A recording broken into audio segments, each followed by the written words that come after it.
लेकिन जनाजे की नमाज के वक्त आधे लोग अलग हट गए, पता चला कि वो नापाक है, जबकि मुसलमानों के लिए पाकी आधा ईमान है। अब आप सोचो कि अगर उसी नापाकी की हालत में आपकी मौत वाक़ हो जाए तो आपका हशर क्या हो।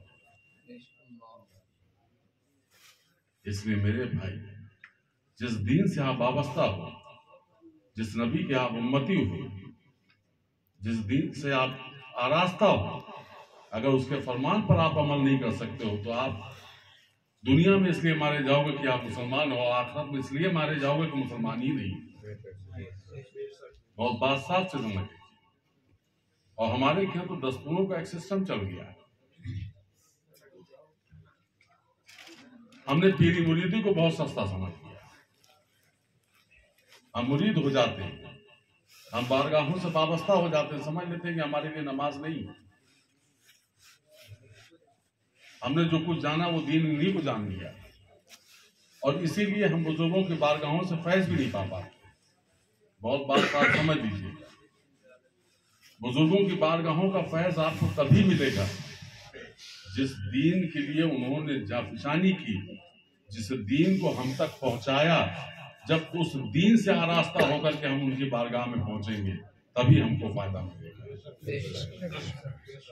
इस धोखे में न रहना कि हम 500 रुपए की चादर चढ़ा देंगे, 51 रुपए की मिठाई ले जाएंगे, 100 रुपए हम गुल्लक में डाल देंगे, हमारा काम सब पूरा हो जाएगा। ये आप अपने आप को धोखा दे रहे हैं। इसलिए कि जो साहिब आस्ताना है, जिनकी बारगाहें हैं, वो हमारे खुटिया चादर और इसके मोहताज नहीं, बल्कि हम सब उनके करम के मोहताज। इसलिए बुजुर्गों की बारगाहों से जो सबसे बड़ा दर्श हमको मिलता है वो दीन की इशाअत का दर्श मिलता है, दीन से वाबस्तगी का दर्श मिलता है। ये गुमान में नहीं रहना कि तुम्हारा पीर तुम्हारे लिए वसीला बन जाएगा। पीर वसीला तब बनेगा जब उनकी फरमाबरदारी करो। इसलिए कि सच्चा पीर आपको अगर दर्श देगा तो अल्लाह की फरमाबरदारी का दर्श देगा, शरीयत मुस्तफ़ा का दर्श देगा, सुन्नत मुस्तफ़ा का दर्श। जब इस पर अमल करते हुए उनकी बारगाह में जाओगे तो बेशक तुम्हारे लिए वो दुनिया का भी वसीला बनेंगे और आखिरत का भी वसीला। तो ये मत सोचना कि हम मुरीद हो गए बस हमारे लिए सारा काम आसान। ये हमारी मुरीद हो जाने के बाद ये जिम्मेदारी हमारे लिए और बढ़ जाती है। कोई इतने लोग बैठे चाहे जिस सिलसिले से मुफैद हो, कोई नहीं चाहेगा कि हमारे पीर की बदनामी। जब कोई सिलसिले से वाबस्ता हो जाने के बाद अगर नमाज नहीं पढ़ता है तो लोग ये नहीं कहेंगे कि फला नमाज नहीं पढ़ता है, लोग कहेंगे कि बकाई नमाज नहीं पढ़ता है। तो बदनामी किसकी हुई? बदनामी आपके पीर की हुई है। तो इस गुमान में नहीं रहना, पीर आपको तभी साथ देगा जब आप सच्चे दिल के साथ दीन से आरास्ता हो जाओ। इसके साथ साथ दीन को समझने की भी कोशिश करो। नमाज फर्ज ऐन है, रोजा फर्ज है, ज़कात फर्ज है, साहिब निसाब पर, यह हर चीज हमारे लिए फर्ज है। लेकिन इसके साथ साथ हमारे यहाँ कई सिस्टम भी बड़े अच्छे। किसी के यहाँ इंतकाल हुआ, इंतकाल हो जाने के बाद मैंने कहीं देखा कि जनाजे में रोटी रखी जाती है। ये क्या सिस्टम है? ये किसने कहा आपसे? ये कोई तरीका नहीं, मजहब इस्लाम का इसका कोई दस्तूर ही नहीं। सयूम हो, 40वां हो, 20वां हो, 10वां हो, एक दावत का सिस्टम हो गया। पूरी बिरादरी में दावत बांटी जाती है कि हमारे अम्मा भाई का 40वां, हमारे क्यों फला का 40वां है। पूरी बिरादरी इकट्ठा होती है।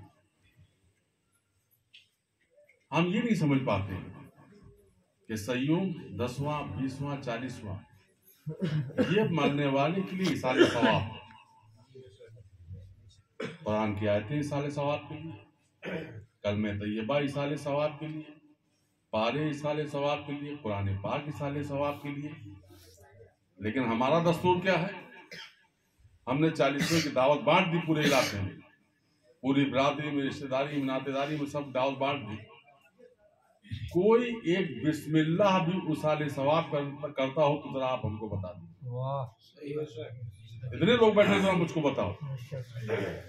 दावत में सब इकट्ठा हो गए, लेकिन अगर कोई एक शख्स उसमें बिस्मिल्लाह पढ़ करके अगर मरने वाले के लिए इसाले सवाब कर दे तो हमको बताइए जरा। वो तो देखते क्या है, सालन में नमक कम, रोटी कच्ची रहेगी, चावल गला नहीं, इंतजाम अच्छा नहीं था। ये हमारे यहाँ ये सिस्टम हो गया है जो बिल्कुल बेकार है। इन फातिहाओं का हक इसको समझिए। अच्छा खाना बनाना, अगर अल्लाह ने हमारी हस्ब व हैसियत की है, और उन लोगों को खाना खिलाना जिनको अल्लाह ने ऐसा जरिया ना दिया हो कि वो अच्छा खाना खा सके, उनको अच्छा खाना खिला करके वो अल्लाह की बारगाह में ये दुआ करें कि पाक परवरदिगार तेरे फला बंदे के साले सवाब में हम गए थे, वहां पे हमको हमारा अच्छा खाना मिला, ए पाक परवरदिगार तू उसकी मग़फ़िरत फरमा। ये हक उनको दिया गया। हमारे क्या बुजुर्गों ने, असलाफ ने क्या फरमाया कि तुम 40वें का खाना यतीम और मिस्किनों को खिलाओ ताकि वो मरने वाले के लिए इसाले सवाब कर सके। अब फातिहे में तुम्हारे क्या अगर तुम्हारे रिश्तेदार अहबाब इकट्ठा होते हैं, या फातिहे में तुम्हारे अहबाब रिश्तेदार आते हैं, बरादरी के लोग आते हैं, तो उनके लिए दूसरा खाना बनाओ और उस पर बुजुर्गों की फातिहा करा करके वो खाना उनको खिलाओ। यह है इसाले सवाब, उसका तरीका। लेकिन आज हमारे तरीके में ये सिस्टम शामिल हो गया है। इसकी वजह से तमाम ऐसे लोग जिनके हस्ब व हैसियत नहीं है, वो अपने मरने वाले के लिए इसाले सवाब की फातिहा भी नहीं कर पाते। क्यों? उनके पास पैसा नहीं है कि वो पूरी बिरादरी को, पूरी रिश्तेदारी को, पूरी नारबात को पूछते नहीं है, इसलिए बेचारे अपना खामोशी बैठे रहते हैं कि हम कैसे फातिहा कहते हैं। पता चला कि इसाले सवाब के लिए वो शर्त वैसे ही रह गया। अगर आपको 40वें का, 20वें का, 10वें की, सयूम की फातिहा करनी है, कोई जरूरी नहीं है। अगर अल्लाह ने आपकी हैसियत नहीं दी है, आप बड़े खाने का एहतमाम मत करो। हाफ़िज़ कुरान को बुलाओ, उलमा को बुलाओ और इसाले सवाब करो। और मैं ये भी नहीं कहूंगा कि हुफ़ाज़ और कुर्रा को, उलमा को भी आप वही खाना खिलाइए। बहुत बात साफ समझिए। उनको भी खाना अगर आपको खिलाना है, अलग खाना बनवाइए, फातिहा कराइए, वो खाना उनको खिलाइए। वो खाना आप यतीम, मिस्कीन और गरीबों को खिलाइए, नादारों को खिलाइए, जिनका वो हक है। ये दीन नहीं है हमारा। अफसोस होता है कि जब कहीं सुनो कि फला का 40वां नहीं हुआ। एक साहब हमारे पास आए, आप यहाँ 40वां कहते हैं, हमारी तरफ रोटी कहते हैं। कहे साहब हम रोटी हमने अब बग नहीं कर पाए अभी तक। कितने साल हो गया? 4 साल हो गया। क्यों नहीं की? साहब पैसा नहीं था हमारे पास। कि हम पूरी बरादरी को पूछना, कितनी गलत बात है, कितनी अजीब बात लगती है कि 4 साल हो गया वो आदमी अपने इसाले सवाब नहीं कर सका अपने बाप के लिए, सिर्फ इसलिए कि हमको पूरी बरादरी इकट्ठा करना है, पूरे रिश्तेदारों को इकट्ठा करना है। तो इन गलत रवायतों को अपने आप से बंद करिए। अगर अल्लाह ने आपकी हैसियत सिर्फ 10 लोगों को खिलाने की है, तो उन 10 लोगों को बुलाइए, इसाले सवाब की फातिहा करिए, गरीब मिस्किनों को खिलाइए और रुखसत करिए।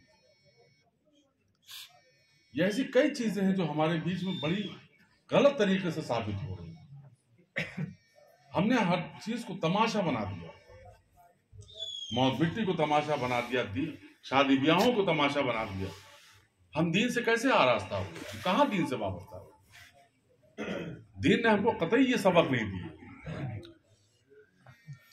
इसलिए मेरे भाई, सबसे पहले अपने दीन को समझो, उस दीन से आरास्ता हो। ये बुजुर्गों की बारगाहें जो हमारे बीच में है, ये अगर इनकी बारगाहों से करामातें होती है तो इस पर ताज्जुब नहीं। अल्लाह ने अपने नबियों को अख्तियार दिया, उनसे मौजज़ात हुए। अल्लाह ने अपने नबियों के महबूब उम्मतियों को अख्तियार दिए, उनसे करामातें हुई। तो ना हमको मौजूदात पे ताज्जुब है और ना हमको करामातों पे ताज्जुब है। वो अल्लाह के नेक बंदे हैं, अल्लाह ने उनको अख्तियार दिया है। और कैसे अख्तियार दिया है? हज़रत मूसा अलैहिस्सलाम गुजर रहे हैं, एक शख्स अपनी बीवी को मार रहा है। हज़रत मूसा रुक गए, पूछा क्यों मार रहे हो?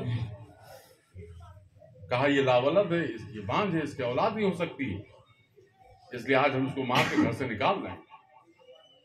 हज़रत मूसा अलैहिस्सलाम इरशाद फरमाते हैं कि रुको, मैं अल्लाह का नबी हूं, मैं अल्लाह से बात करूंगा, कल आकर के तुमको बताऊंगा, तब तुम फैसला करो। हज़रत मूसा अलैहिस्सलाम कोहे तूर पर पहुंचे, आवाज लगे कि ये पाक परवरदिगार, तेरा फला बंदा अपनी बीवी को मार रहा है कि उसके औलाद नहीं है, पाक परवरदिगार तो उसको औलाद ना फरमा दे। हज़रत मूसा अलैहिस्सलाम के पास निदा आई कि ए मूसा, उस औरत की किस्मत में एक औलाद नहीं। हज़रत मूसा अलैहिस्सलाम लौटे और लौटने के बाद उस औरत से कहा कि भाई तेरी किस्मत में एक औलाद नहीं है, अब तुझे अख्तियार है, तू जैसा चाहो वैसा कर। शौहर ने अपनी बीवी को निकाल दिया। बीवी ने सोचा कि अब हम कहां जाए। वो एक अल्लाह के वली से वाबस्ता थी, वो उनके पास पहुंच गई, जाकर के पूरा माजरा उनको बताया। तो कहा अच्छा हम भी अल्लाह से बात करें। बिछा दिया अपने रब की बारगाह में मुसल्ला, आवाज लगाई कि पाक परवरदिगार, तेरी बंदी है, गुनहगार है, तू इसको औलाद अता फरमा। कहा ये मेरे नेक बंदे, इससे किस्मत में एक औलाद नहीं। तो कहा अगर एक नहीं है तो दो अता फरमाते। तो कहा अरे दो नहीं, कहा दो नहीं है तो तीन अता फरमाते। ऐसे करते करते बात 7 तक जब पहुंची तो अल्लाह रब्बुल इज्जत इरशाद फरमाता है कि ठीक है बंदे, मैंने उसको 7 औलादें अता फरमा।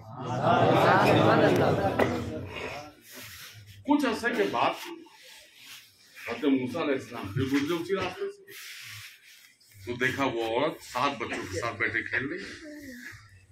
हज़रत मूसा अलैहिस्सलाम इरशाद फरमाते हैं कि भाई तू तो वही औरत है ना, तेरे शौहर ने तुझको घर से निकाल दिया, तो कैसे औलादें आएंगी, ये किसके बच्चे हैं? तो उसने पूरा वाकया बताया। हज़रत मूसा अलैहिस्सलाम ने कहा अरे हमारे रब ने हमसे कहा था कि एक भी औलाद नहीं है, और इसको 7 औलादें अता फरमा दी एक बंदे के कहने पर। हज़रत मूसा अलैहिस्सलाम फिर कोहे तूर में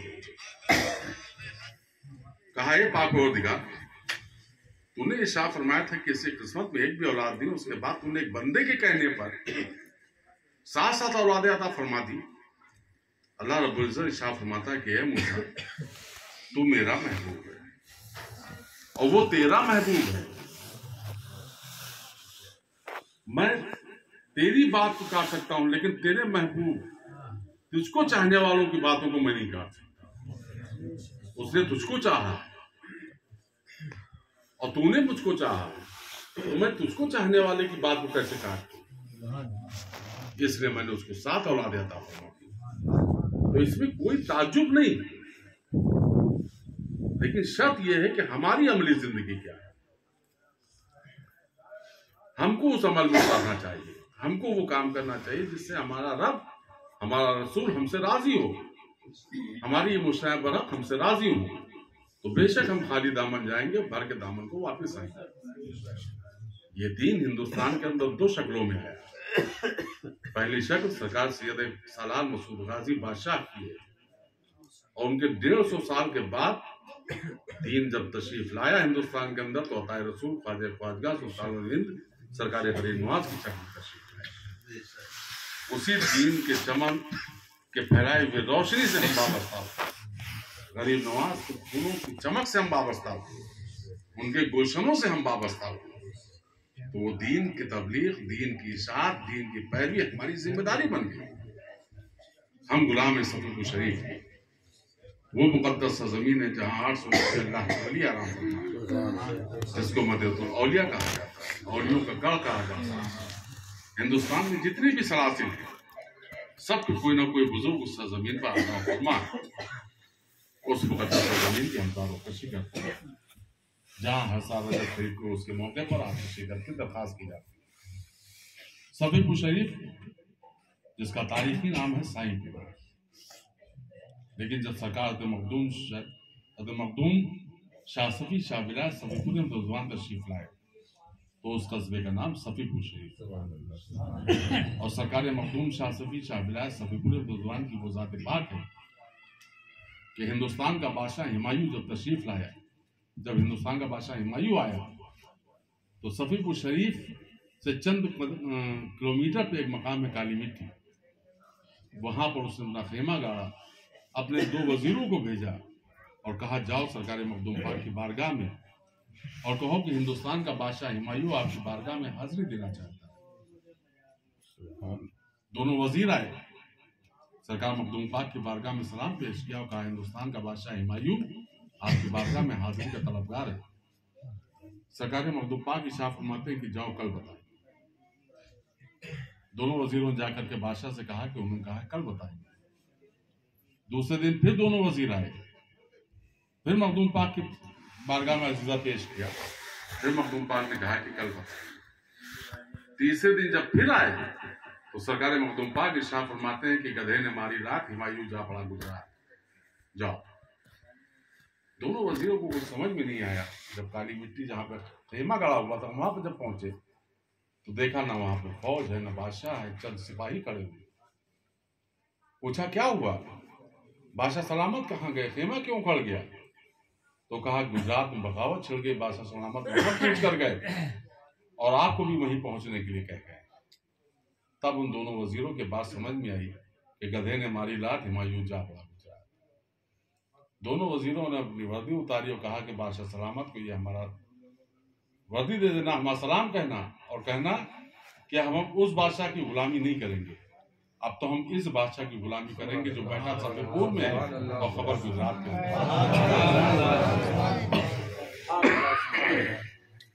वो मखदूम पाक की जात जिनसे आबाद हुआ महरारा शरीफ, बिलग्राम शरीफ से महरारा शरीफ और महरारा शरीफ से बरेली शरीफ।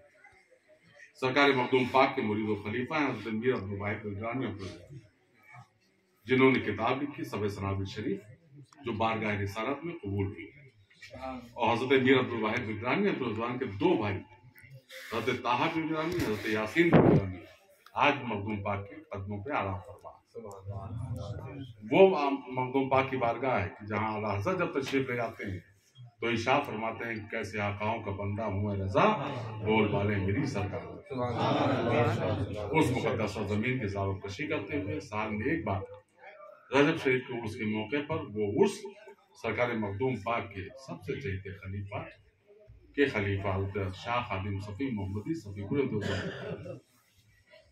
उर्स है जो चांद के 30 के हिसाब से 13, 14, 15 रजब इस साल अंग्रेजी 16, 17, 18 फरवरी को मुनक्किद होगा, जिनकी बारगाह के लिए हमारे शेख इरशाद फरमाते हैं कि बकाई असलियत है बस मेरी इतनी कि मैं बंदा हूँ शेख खादिम सफ़ी का। वो मुकद्दस ज़मीन, उस मुकद्दस ज़मीन का उर्स मैं अपने ताजदारों की बारगाहों की खाक का एक होने की हैसियत से आप ताम हज़ार को उसमें शिरकत की दरख्वास्त करता हूँ और सरकार मखदूम पाक के दुआओं का फैज़ आपको बताया। सरकार मखदूम पाक ने दुआ मांगी कि अल्लाह सफ़ी के चूल्हे की धूप क़यामत की सुबह तक। उसकी जमानत ये है कि हमारे शेख ने सन 1958 में कन्नैगंज की सरजमीन पर